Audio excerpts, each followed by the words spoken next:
여러분 안녕하세요. 선생님과 함께 이제 3학년 2학기 공부를 시작해 보도록 하겠습니다. 그래서 첫 번째 디딤 영상은 수학 단원이고요. 수학의 첫 번째 단원 곱셈 단원에서 첫 번째 배움 주제는 세 자리수 곱하기 한 자리수를 구해보는 공부입니다. 그럼 지금부터 시작하도록 하겠습니다. 네, 여기 이런 문제가 있습니다. 231명이 도서 바자회에 책을 3권씩 가지고 오기로 했습니다. 학생 231명이 가져올 책의 수는 몇 권일까요? 라는 문제가 있는데 우리는 먼저 이거를 계산을 직접적으로 해보기 전에 먼저 어림을 한번 해볼게요. 그러면 여러분들 어림을 해보면 국어사전에서 이런 뜻을 찾을 수가 있습니다. 어림이라는 것은 대강 짐작으로 헤아림 또는 그런 셈이나 짐작인데요. 그러니까 대강 어느 정도 될 것이다 라고 예상을 해보는 거죠. 정확한 값을 찾는 건 아니에요. 네, 그러면 231명이니까 선생님은 이 숫자를 대략 200명쯤으로 생각을 할게요. 200명쯤으로 해서 각각 3권씩 가지고 와야 되니까 이렇게 보면 200명 3권 하면 대략 한 600권 정도가 나올 것 같다라고 예상을 할 수 있을 것 같습니다. 당연히 실제 책의 권수는 많겠죠. 왜냐면 231이 200보다는 큰 숫자이니까요. 여러분들은 여러분 나름대로 한번 어림을 해보면 되겠습니다. 어림한 내용을 여러분 공책에다가 한번 적어서 가지고 올 수 있도록 합니다. 내용 정리하고요. 자, 그 다음에 그러면 수업 시간에는 어떤 활동을 하느냐? 먼저 첫 번째는 여러분들 수모용을 써볼 거예요. 수모용 여러분들 1학년 때부터 써본 적 있죠? 수모용을 가지고 231 그리고 231이 3개잖아요. 그죠? 각각 231명이 3권씩이니까 곱셈식으로 나타내면 이렇게 쓸 수 있을 건데 이거를 수모용으로 한번 표현해 보기. 수모용으로 한번 표현해 보는 활동을 하도록 할 거고요. 선생님과 영상에서는 이 231 곱하기 3을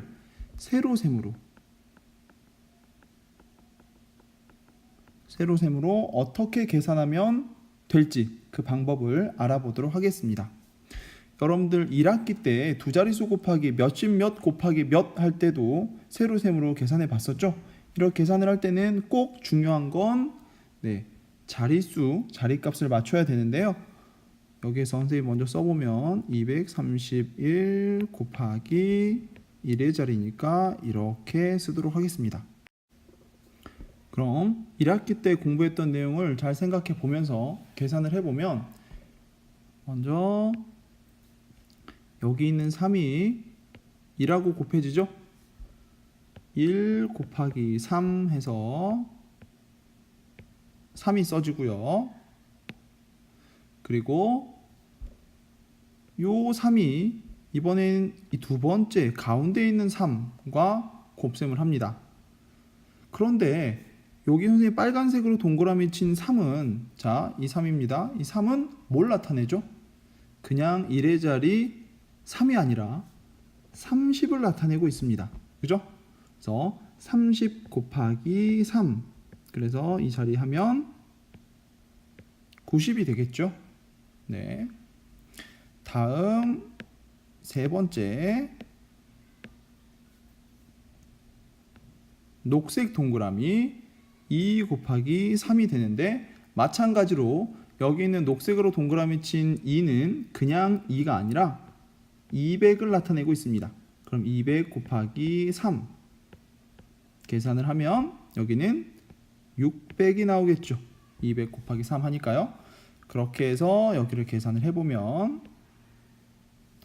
자, 여기 있는 3은 0, 0 더해지니까 그대로 3 9하고 0하고 더해져서 9 6은 더 이상 더할 게 없으니까 6 그대로 해서 값은 693이 나오게 됩니다.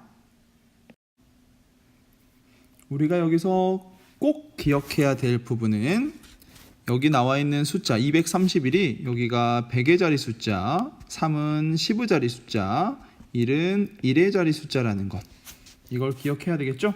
물론 1학기 때 공부한 내용이라서 많이 알고 있겠지만 이 부분을 다시 한번 꼭 기억하고 넘어가도록 하겠습니다. 물론 이걸 더 간단하게 세로셈으로 길게 줄을 나눠서 쓰지 않고 바로 계산할 수도 있겠죠. 이 3이 1과 곱해지니까 바로 3, 그리고 요 1의 자리 3이 30과 곱해져서 90인데 바로 이게 그대로 내려와서 9를 쓰면 되겠고요. 그리고 이 3이 200과 곱해지죠. 그리고 나서 이 숫자가 그대로 내려와서 여기에 6, 그래서 693 이렇게 나타낼 수도 있습니다. 자, 이렇게 계산이 되는데 여러분은 그러면 여러분이 어림한 값과 자기의 값 나온 값을 비교해서 어느 정도 차이가 나는지도 한번 살펴보고요. 나머지 문제는 여러분들 수학 시간에 풀어보고, 그럼 여러분들은 수업 시간에 어떤 미션들을 하게 되느냐? 그래서 선생님이 주어진 곱셈 문제가 나오면 그것을 덧셈으로도 나타내 보고요. 그리고 수 모형으로도 한번 표현을 해보고, 그리고 세로셈으로 계산해보는 활동을 하도록 하겠습니다. 자, 그럼 여기까지 보고요. 내용 잘 정리하고 옆에 친구에게 질문할 내용을 꼭 적어서 내일 수학 시간에 만나도록 하겠습니다. 그럼 안녕.